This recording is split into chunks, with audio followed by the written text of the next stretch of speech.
What shall I fix for dinner? Hmm, what's for dinner? Well, let's see. Let's have some succotash. Let's have some hush puppies. And let's add some fried fish. Oh my goodness, my mouth is watering already.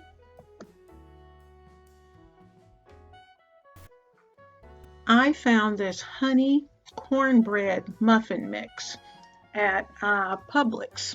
And I thought, I had had some honey hush puppies down in South Carolina, and they were mouth-watering. Oh, they were so good. And so we're going to try to see if we can recreate those little hush puppies tonight for dinner.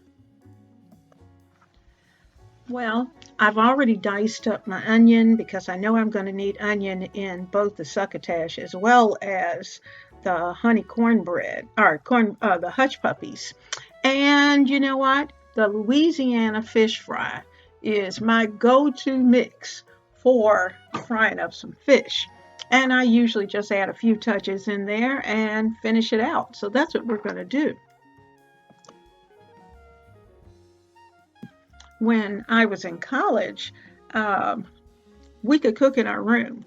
And we had just a little hot plate. And so very often, one person in one room would fix the greens and or green beans or whatever it was. And my roommate and I would always fix these little hush puppies. And Jiffy was our go to mix. Now, tonight we're trying this honey cornbread mix just because it says honey. So what we're going to do is that I'm going to open this mix up and I really have no idea how it's going to go. So I'll have to tell you at the end whether or not it's good. But we're going to pour all of this into a bowl and it should come together very quickly. So we're going to kind of make a well in there. We've got to mix some onions in with it. And it's one of those deals where, you just have to put in however many onions you like. Or if you like your hush puppies without onions, you can certainly do that. But we're going to need onions, you're going to need an egg, and of course, you may even need just a tiny bit of milk. You can use milk or you can use water, either way, but you will need a little bit of moisture because as you can see, in mixing those onions, that even though the onions are going to impart lots of liquid, it's just not going to be enough to bring those hush puppies together. So I'm trying to decide at this point whether or not I have enough onions. And we would end up with one little teeny tiny onion because back in the day you had to pay for it by the pound. And so we were on a really strict budget, being college students and no jobs. So that one onion had to last a couple of nights. So we would grate up that onion just as small as we could possibly get it to stretch it. And besides, the fun part was that we were cooking for multiple sweets. And so our sweet did the hush puppies, and somebody else's sweet probably did some chili or some spaghetti or whatever it may be. But when it was all over with, we had a delicious meal and had to fight the guys in order to keep them out of the dorm. So that really was a lot of fun. Now let's finish the batter for these hush puppies. We've added in all of the ingredients, everything except some milk. And I'm going to be using carnation liquid. The liquid milk is the carnation, what they call carnation evaporated milk. And I'm just going to add a little bit in.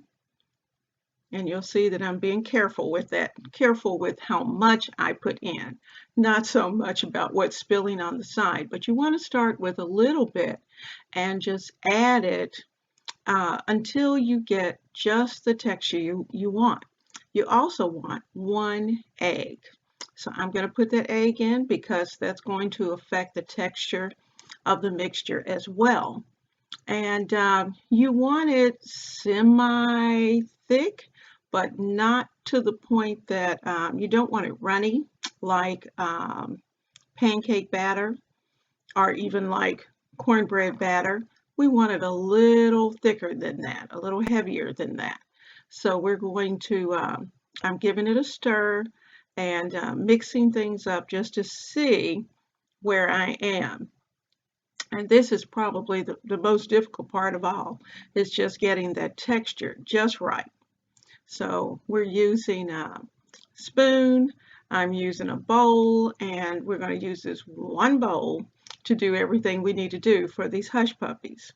So you can see it's starting to come together, so give it a good stir, just keep stirring, and eventually you're going to be there. We're almost there. So I'm adding just a few more drops of milk. Yes, it's going to be just a tiny bit messy, but not too bad. So let's stir and stir.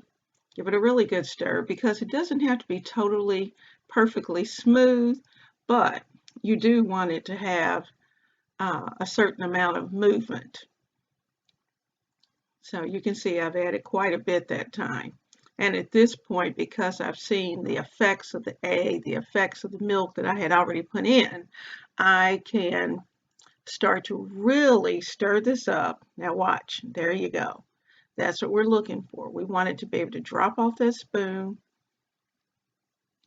carefully. Now I'm debating on the size that I'm going to make these. The one we had in South Carolina were these cute, perfectly sized little balls. And I'm not sure how they made them so tiny. So we're going to go through a process. I have pulled out my ice cream scoop. And if you have a melon baller, you can try that because it's a little smaller. But my melon baller is not here, so that's the reason why I'm not using it. So let's get this cleaned up, and then we're going to be ready to go over to the stove. All right, in this skillet, I have hot grease or hot oil. And as you can see, it may not be quite hot enough because they're floating and they're there and they are cooking. But I think I need to kick that heat up just a tad. I had I want to flip them, but that's the problem. When you get them too large, and I'm showing you mistakes, when they are too large, look what happens. They fall apart. And that is not exactly what you want them to do. So we're going to have to make the next ones smaller. And I'm going to have to let these cook a little bit longer before I attempt to flip them over because we do not want that accident again. So there we go. We're going to let that continue to cook. And then we'll be ready to move on.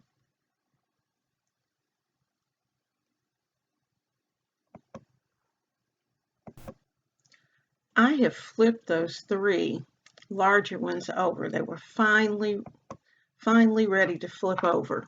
And I have switched over to a spoon. So I'm going to take just by spoonfuls and place them right in the hot oil. You'll see that oil is much hotter. And I'm using, this is just a regular tablespoon or what you might call a soup spoon. I'm not sure, it just depends on where you came from. But that's what I'm using. I'm taking a small teaspoon and just kind of scooping it right in. And they are coming out perfectly because what happens is that they're going to expand just a bit. So I put some in. You don't want to over pack your skillet. And I'm letting these, now that they're floating, I know they're just about ready to come out. So I'm going to take those out. Now let me tell you about the disadvantage and what I did not do because I was in such a hurry.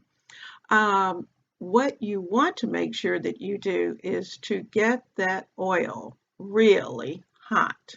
So what I would suggest is to just take a little dot of the mixture and put it into your skillet. And if it doesn't sizzle like you just saw those last couple of hush puppies go in, it's not ready. it needs to be pretty hot. So I'm moving the little ones, and as they start to brown, I'm going to flip them over, give them a chance to get started, and just kind of move them around the pan. And I don't want them to get too brown, but I do want them to be golden. So that's what I'm doing. As I take some out, I'm going to put some in. So there we go. So we're just going to work our way through this bowl.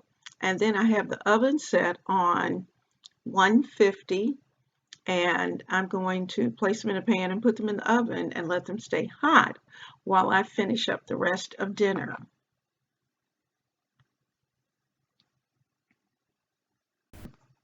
When you were younger, did your mom prepare succotash?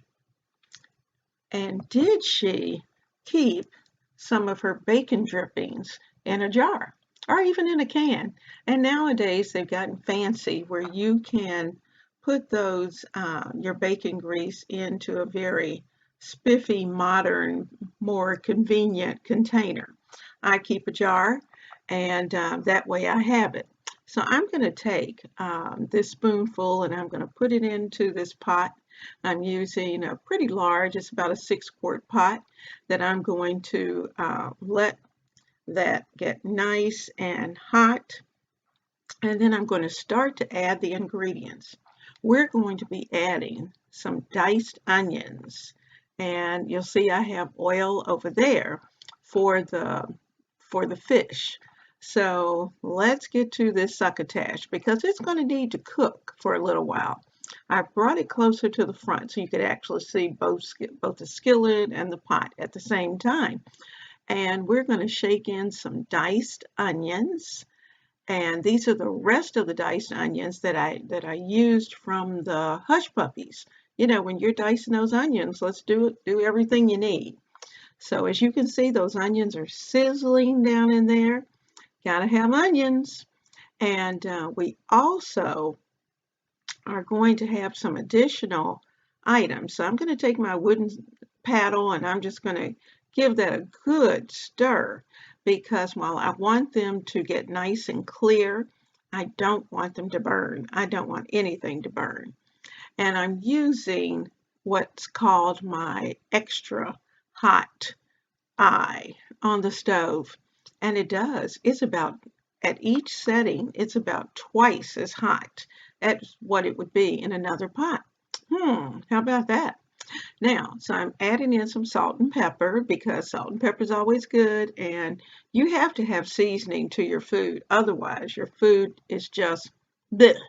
So we don't want that. We want to make sure that we have a delicious, delicious dish that people are going to enjoy. And I hate to see people shaking salt or pepper over my food. So I try to make sure that I have seasoned it well. And if I know I have someone who's sensitive to heat or to pepper or they're allergic to something, then I'll leave it out.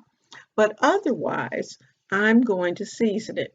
Now I'm adding in about 4 cups of frozen limas. Yes, I said it, frozen limas. I'm not doing them from scratch today.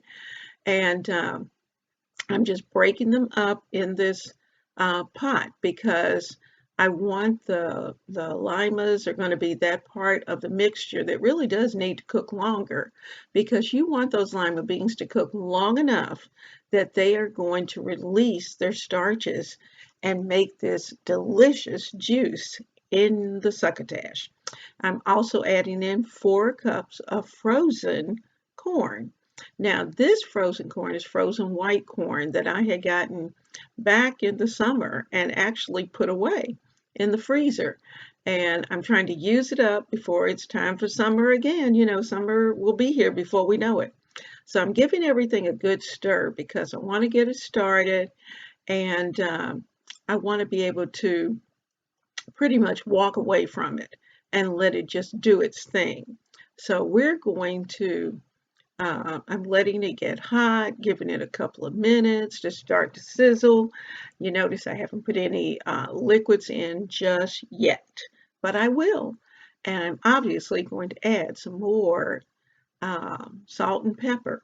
Now I'm not going to add a lot of salt because, as you can see, I'm I had some bacon. That's where those some of those bacon drippings came from. And I'm cutting up 4 strips of bacon. So that's 8 cups in total of frozen vegetables, 4 strips of bacon that I'm putting in. So that's going to take care of all the salt that you need for this mixture. And we're putting it in early because I wanted to cook, I wanted to season the vegetables as they cook. So that's why we did that nice and early. So let's add just a little bit of liquid. I'm adding in about 2 cups at this point of liquid and giving everything a good stir so everything's nice and moist. If I need to add more, I can. Now, you could add just about a half teaspoon of some chicken base, or you could have added chicken broth. I'd like for my succotash to have plenty of flavor. And for us, now this is for us and it's optional, I added in a healthy pinch of pepperoncino, and that's cayenne red pepper flakes. And so I'm giving this a good stir. It's not going to be extremely hot, but if you're sensitive, you know that that's the part you're going to leave out. So I'm giving everything, just kind of pressing it down. I'm going to put the top on it and let this baby come up to temperature. Now, one more thing. I added mushrooms, and I love mushrooms in my succotash. It's like having meat. I could eat this for dinner without having to have anything else. It's just the succotash because these baby bellas are very meaty and they just give you that texture that you like, and it's very satisfying. So we're going to put the top back on it. We're going to let it cook and let it get nice and bubbly. And I want this to cook for at least 30 more minutes, at least. And you'll know it's ready when those little lima beans pop and start to break apart. That's when it's ready and that's when it's perfect. So we're going to let it go. I'll be back. We'll come back to that.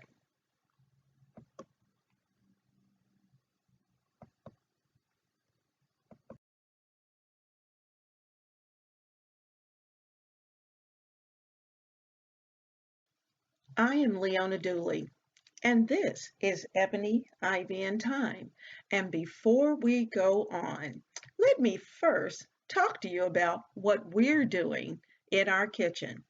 We are maximizing our kitchens in 2021.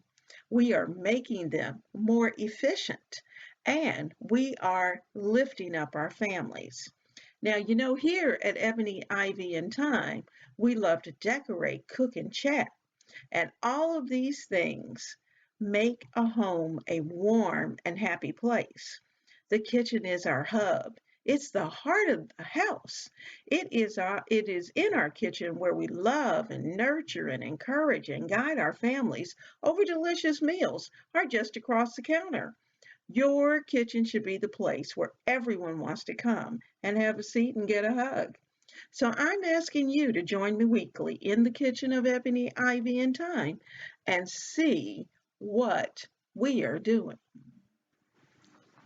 Now, from the beginning, I told you that I was using a Louisiana fish fry for our mixture in order to put our fish in. And so what I'm doing now is seasoning the fish. I'm just putting on some Old Bay and a little salt and pepper so that the fish has seasoning as well as the cornbread or cornmeal mixture has seasoning as well. And that's the nice thing about Louisiana fish fry is that it comes already pre-seasoned. And depending upon your taste buds, you may want to kick it up a notch as I do. I usually stretch mine just a little bit by putting extra cornbread our cornmeal into it and adding a few extra spices. Now we're going to dip these little babies into an egg and milk mixture and then put them into the bag so that they can get coated and into the oil. We've done this before. I've got some previous videos on frying fish, and if you've missed those, I'll be sure to include them down in the description box.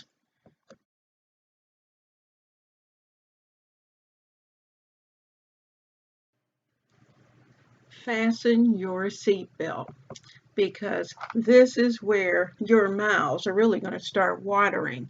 We're taking that fish out of the oil, and we're laying it on some paper towel so it can drain. But look at how beautiful they are. That Louisiana fish fry is delicious, and it makes for a very beautiful finish for your chicken. So I'm adding in a few more pieces because we like going to a couple of different restaurants that serve fish, like Red Lobster or like Captain D's or some of those places. And you know what? What is really good is home cooked fish when it's hot. Now, I want you to look over to the side because I'm getting ready to start serving dinner while these pieces are finishing up. And I'm putting that hot succotash into the bowls. I'm going to keep them in a bowl. Ooh-wee. That is so good. I've already cheated and tasted a little bit. Let me make a second bowl because the big guy needs one, and so do I. And you know, like I said, I could eat that all by itself. So I'm keeping an eye on the fish because I don't want it to overcook. We're going to need to pull those last few pieces out. And so I'm going to do that. I'm putting it on the paper towel as well. And they are so pretty. Absolutely beautiful. And they're going to be so good. And they're piping hot. That's the difference between a restaurant serving and a home cook serving, because we want this to be hot. So I'm putting the pieces of fish on the plate. We like lemon with our fish. You may like it that way as well. I have our succotash in place. And now we're going to add a few little hush puppies. And I'm going to go for the ones that came out perfect because I want the big guy to go, ooh, look at that. So he probably will never see the first ones. So guys, as you can see, it's the end of the day. I've got my bowl of succotash. Lord have mercy. Mm, mm, mm, mm. This is too good. Too good. Now you know what's going to have to happen. First of all, you know I'm not going to say anything. And second of all, in just a moment, I'm going to sit down and enjoy the rest of this dinner with my honey. So the hush puppies came out just right, and the fish was delicious. Oh my goodness. Don't get mad. Don't get mad. But I have got to go and finish up the rest of my dinner while it's nice and hot. Yummy. Blessings.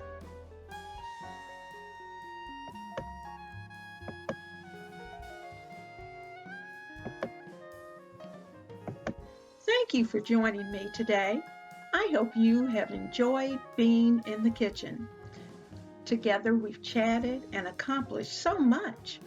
So if you like cooking and decorating and sharing and haven't joined the family, please do so by selecting the subscribe button and by tapping that little bell icon so that you'll be notified every time I upload. And also, please support the channel by giving me a thumbs up before you leave. I am so looking forward to seeing you right here at Ebony, Ivy, and Thyme, where we work hard, we love God and family, and we